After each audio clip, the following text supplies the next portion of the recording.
So that's why they are setting up all these innovation centers under them, because they want to control all the new innovation, all the new patents, all the new ideas coming out want to be controlled by these Fortune 5s. So they're dissuading you from even looking at it, getting involved with it, while they set up the framework to control it all.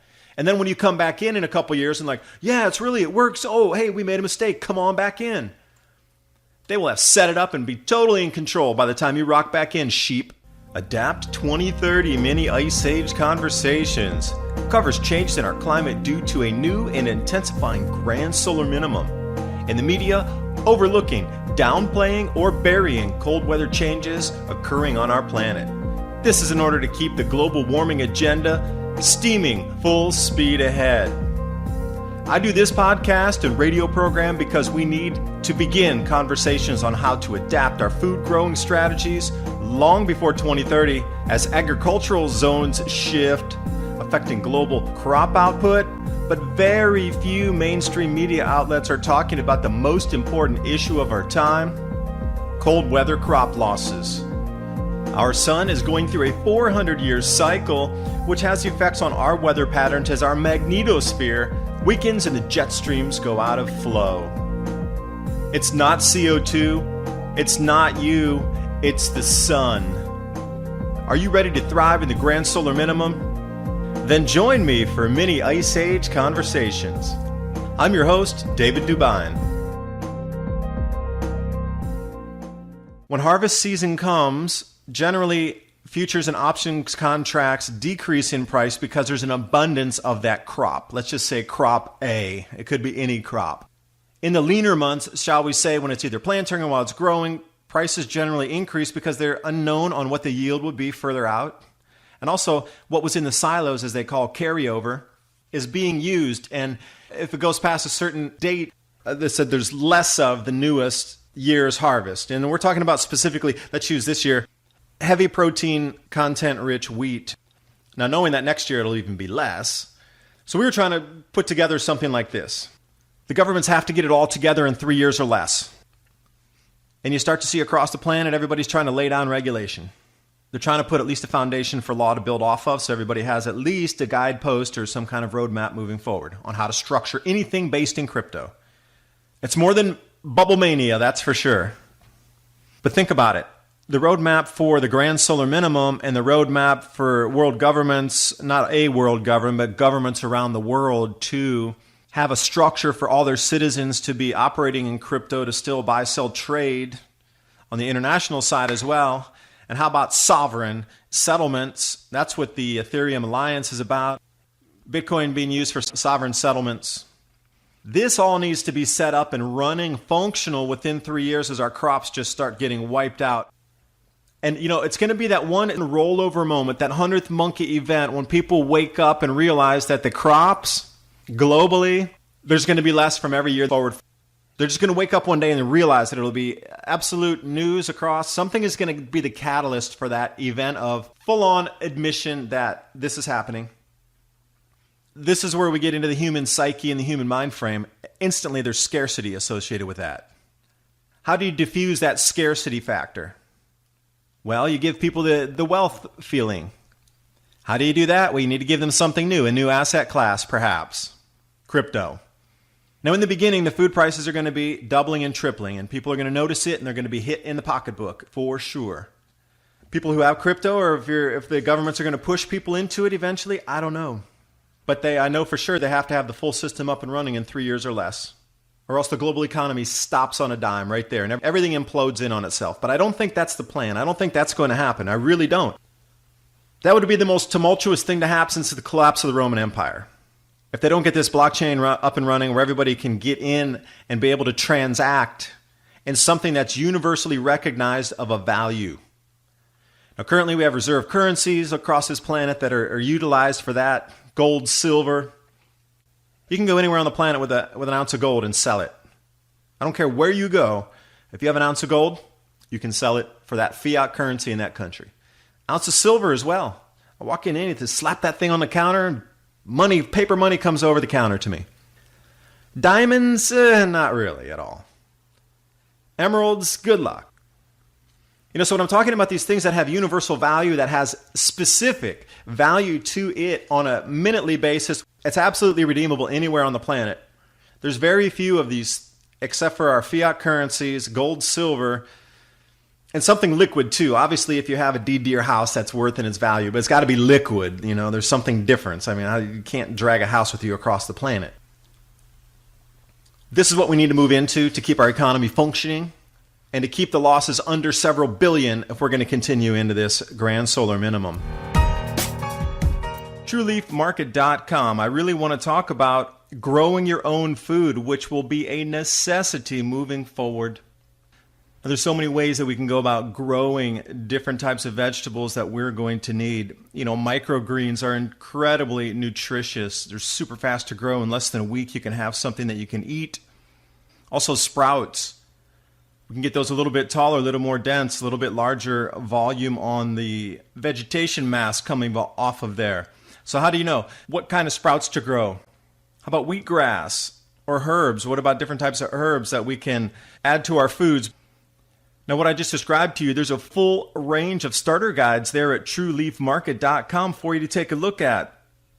Even if it's just for your own knowledge and you don't purchase something from them, at least get the information so you know how to grow microgreens, you know how to grow sprouts, you understand what some of the herbs are for.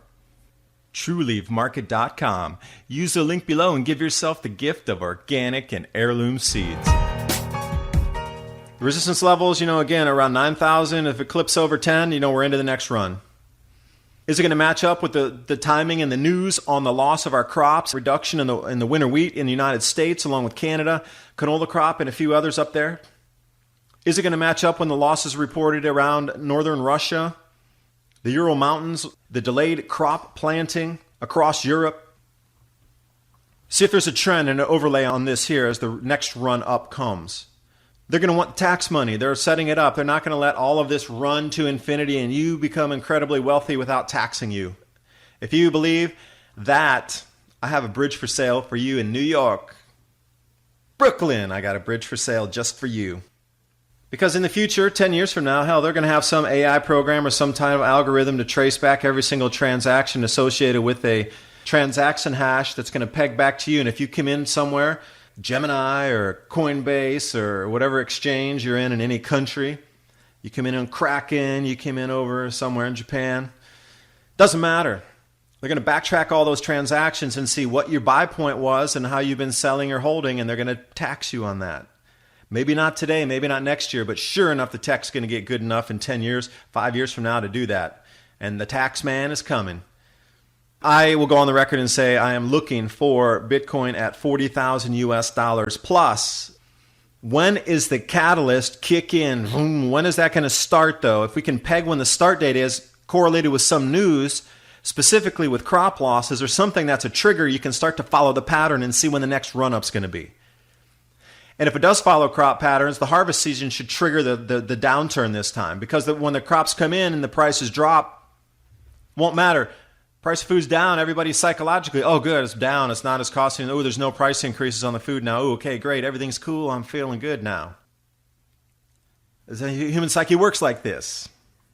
They're going to have to distract you as well. There's more distraction in the media coming, so what's the distraction going to be? I mean, you got all these things going on, the wars and rumors of wars and talks of this and,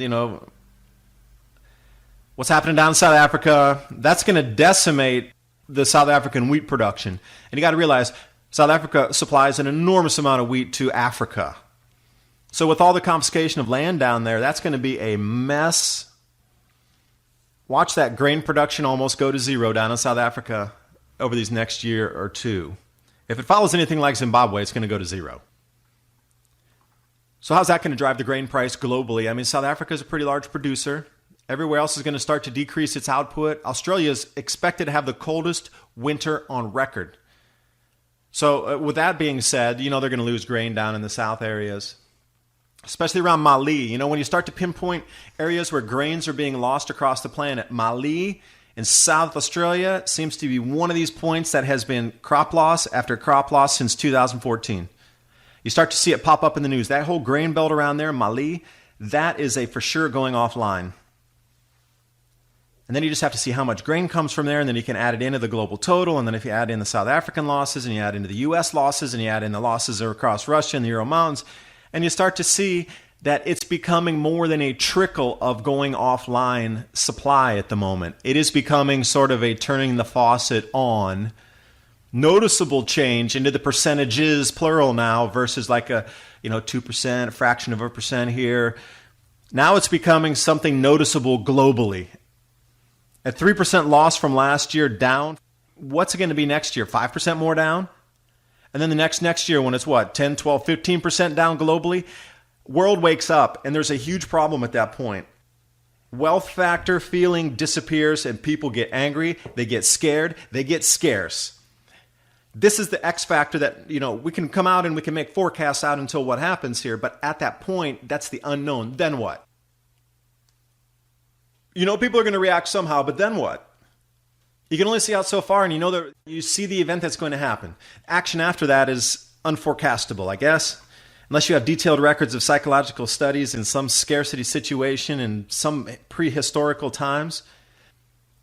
But otherwise, they're going to be pushing crypto heavy over these next couple years. Now, whether you like it or not, it's here on your doorstep. You can ignore it and say, that's just junk or whatever, but it's the new buy-sell trade mechanism. Now, Fujitsu, it's another indicator. Okay, using tree rings to look up temperature proxy or using ice cores to look up temperature proxy. The movement of Bitcoin globally in governments is another proxy on how fast the food losses are coming. So these two go hand in hand. So I follow this news to also get a verification or a more solid timeline based on how fast these governments are moving to implement a new payment system. Because when the crop losses come and food prices rise, all that money sucks out of the economy to get driven into food. Everything else dries out, literally. You don't go to movies. You don't buy the new DVD player. You don't go on the holiday. If you do, you drive. You don't fly. New office light in your house? We got an old one. Food costs double this year, triple price. That money's going to flow straight into food. Everything else is going to just die on the vine. They understand that. You should understand it too. Financial services or whatever services you're in, you're going to have to look beyond the next couple years in the service industry, because if people are think about it, food doubles, triples, 5 times higher price. What services, goods, or pastime recreational activities do people stop doing first to save money? This is kind of your crystal ball, your answer for yourself. I don't know what you're into, but this is the way it's going to move forward. You just take a look at 2008 and 2009. When the price of petrol went up incredibly high and what people stopped spending on first. You can get some gauge of what the consumer spending will drive first based on what happened in the 2008 and 2009 collapse of the economy. Too big to fail. Oh, these banks were too big to fail. They're beyond reproach. How dare you even audit them or ask questions for auditing? They are beyond reproach. They are too big to fail. Did we not hear that? That's fraud. And they're talking about crypto being fraud. Enron was fraud. NOAA data temperature manipulation of 2 degrees Celsius. That's fraud. Yeah, back to Fujitsu unveils European Blockchain Innovation Center. Now, the Japanese are super heavy and government's on board with the exchanges, and they're setting a whole bunch of auditory trails, and SRO, which is a special regulatory organization where they self-govern and they have teams of self-governing bodies to oversee. They're setting all these things up by the book up in Japan.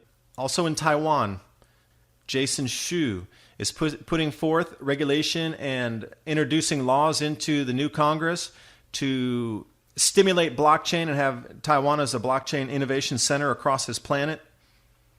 Google now starting to eye blockchain for audits. No, wait a second. Google getting into blockchain? All right, so when it's getting to this level, and you've been told, hey, it's junk, it's all smoke and mirrors, it's just like digital stuff, and it's like an airline point that are trying to trick you to give you your money.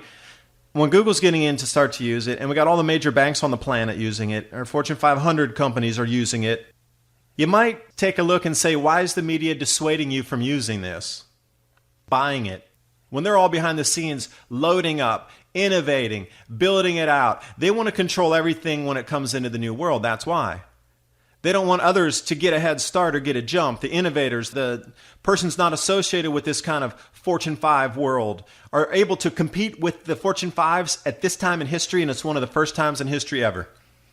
You can compete directly head-to-head with a Fortune 500 company if you program. You can develop your own blockchain. You can develop your own tokens.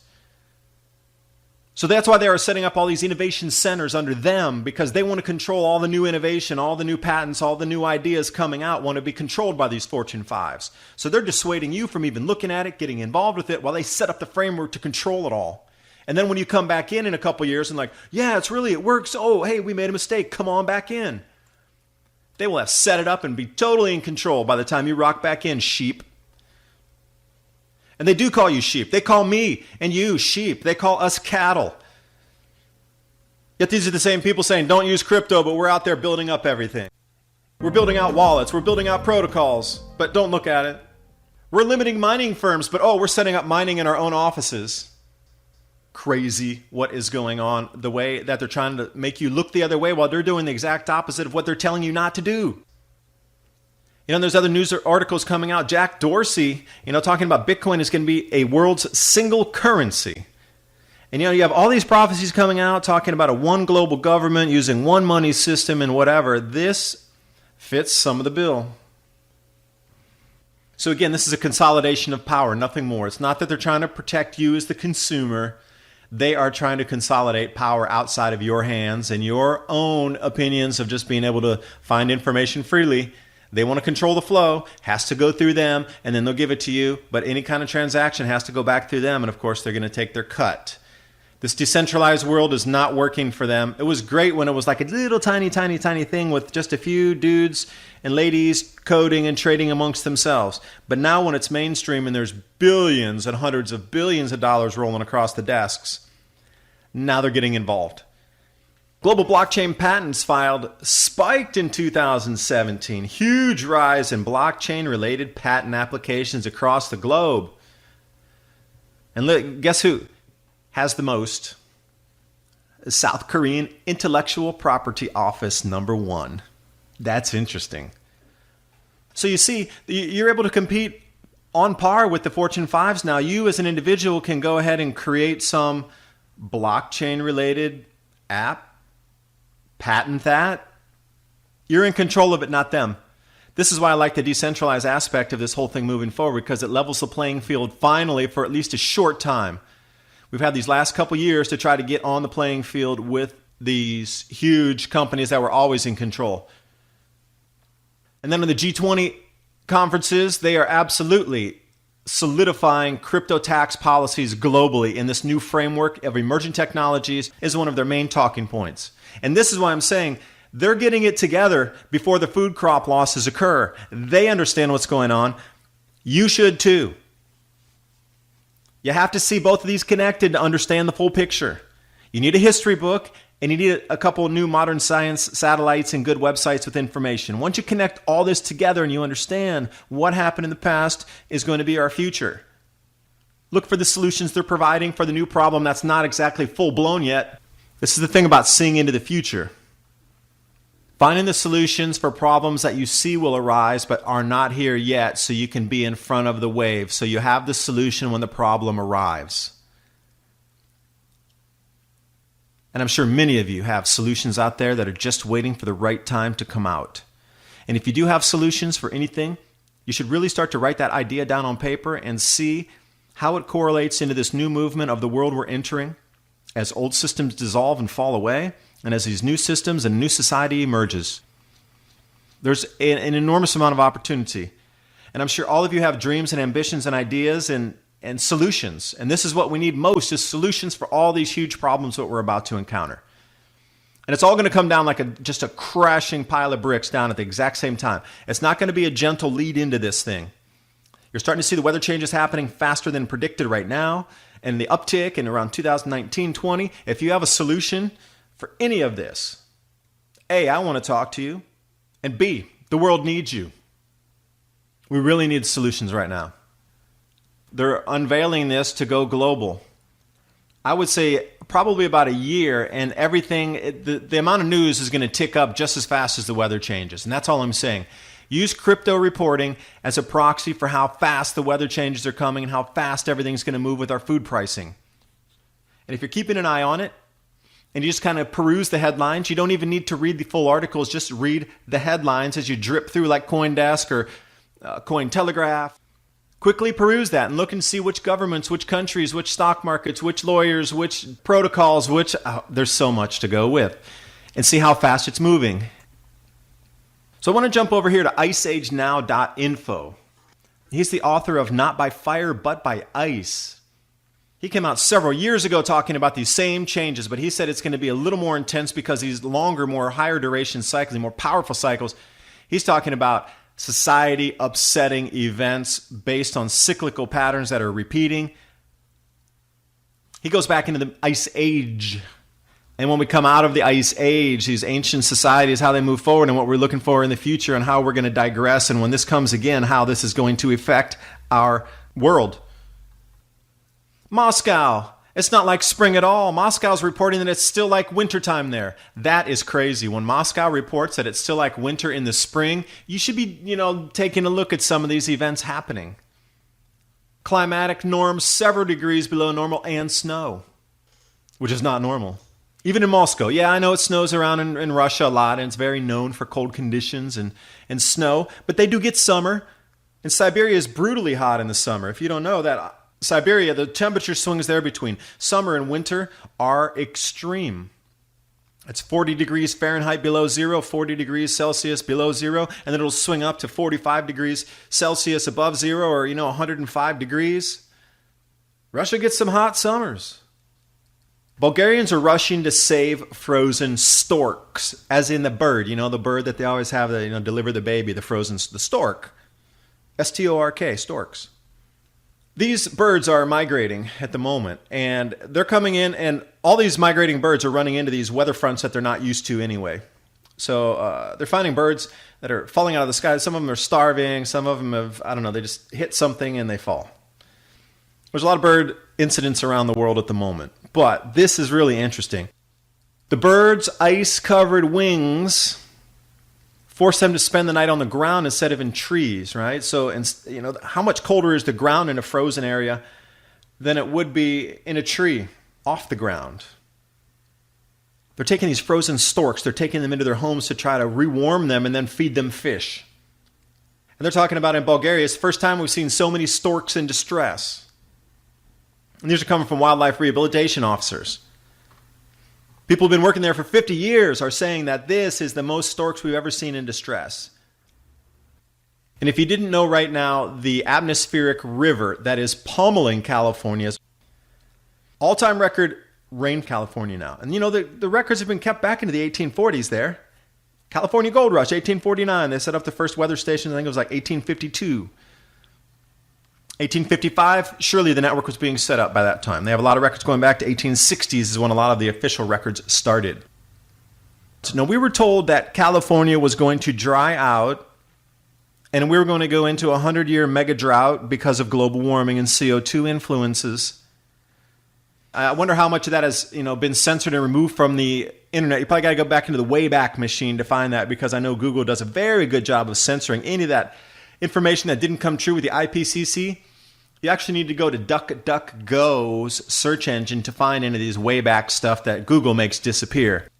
So if you try to reference all these articles that are talking about the California government said it was a 100-year drought coming and all the reservoirs are going to dry up and you might have to move people out of the cities and you might have to, all these water regulations, etc. When this was happening, there were hundreds and hundreds and hundreds and hundreds of thousands of articles about this same thing. Oh, it's CO2. But now go to try to find those same articles in Google and see what you come up with. There's a few thousand at best, and you got to keyword it exactly the name of the reports, or else it won't come up. You'll get some random. But go over to DuckDuckGo and do the same exact word search and see what comes up. You will be shocked at what Google is censoring out of the failed predictions of the IPCC and the failed predictions of the climate scientists that are putting up CO2 drives everything and creates everything, and we got to pay taxes globally because of CO2. All the failed predictions, they make them disappear.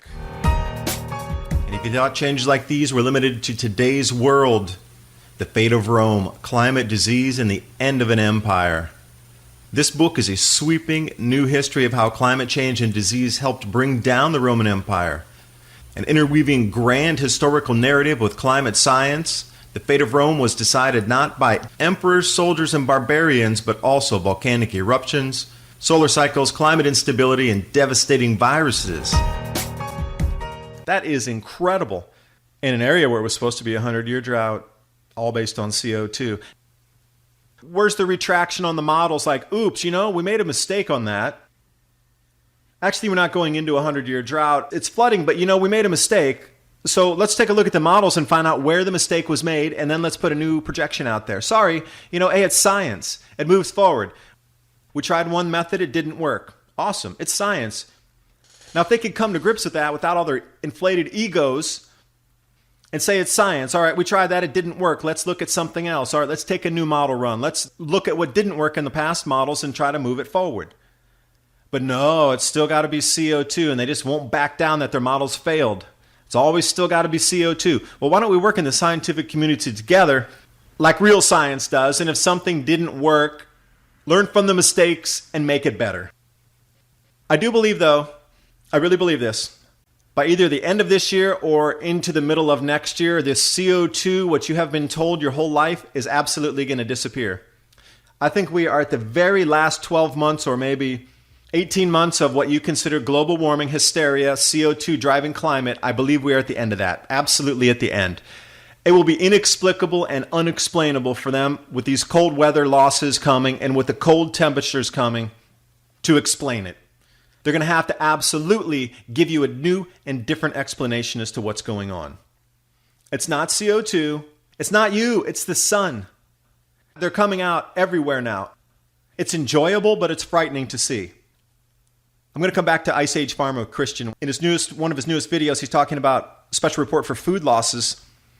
Notice the amount of industry publications centered around agriculture that have all come out in unison to talk about the Grand Solar Minimum and the effects on crops.